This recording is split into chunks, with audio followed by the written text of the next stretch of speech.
We're glad you're still with us here on The Morning Call. Now we get to our second leading story and we head to Chad, where the public sector has been on strike since Tuesday in response to a call by the country's trade unions for the government to reinstate bonuses and allowances cut by 50% in 2016. According to union leaders, during the work stoppage, minimum service will be provided at all hospitals, but schools will remain closed. Recent negotiations with the government have been unsatisfactory, and the strikers say they will only end their movement once their demands have been met. Bridget.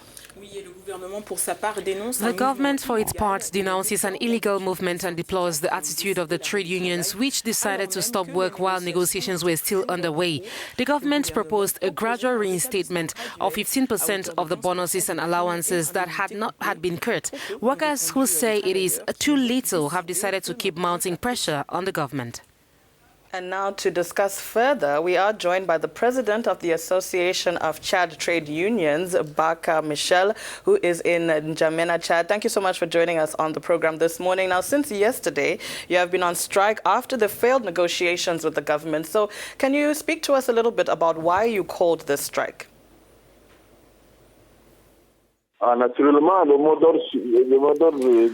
course, the strike slogan is being followed. The administration is paralyzed, and I'd like to tell you that no school is functioning, neither private nor public.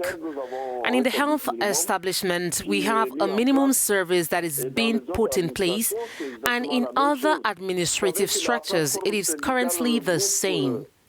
You know that the trade union platform regroups 98% of Chadian workers, and there is no other center that could hold out to stop the strike that we are currently launching.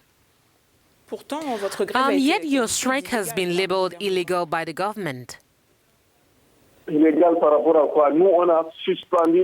Illegal in relation to what? To the suspension of our movement, to negotiate because the negotiations were not successful.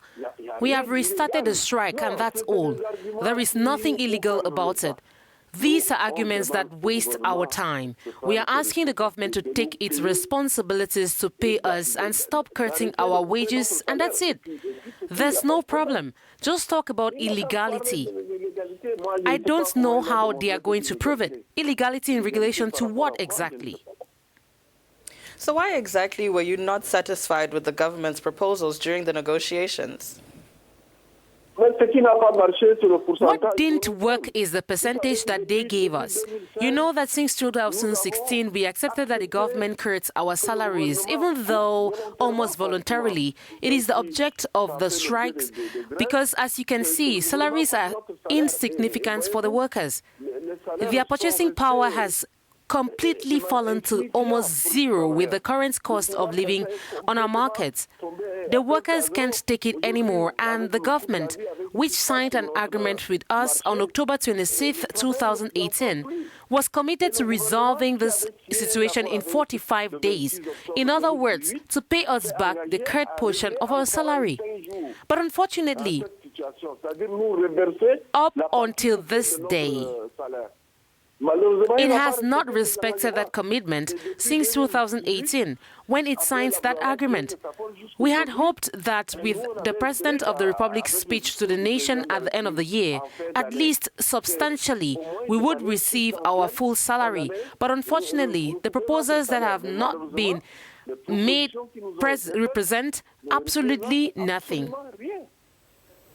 So does the Chadian government have the means to meet your demands? The fall in oil prices has had an impact on your country's revenues, you would have noticed. Well, we are not in 2016. The production that is sold has doubled. It is also the government itself that has spoken of an upturn. There is no better authority to speak of an upturn in financial terms than the government itself. The government has said so. So is it actually only the workers who must continue to pay the price for what has happened? Oh, no, they don't. The oil reserves have doubled, I assure you, and now, looking at the trend, there's nothing to justify cutting public servants' salaries, nothing at all.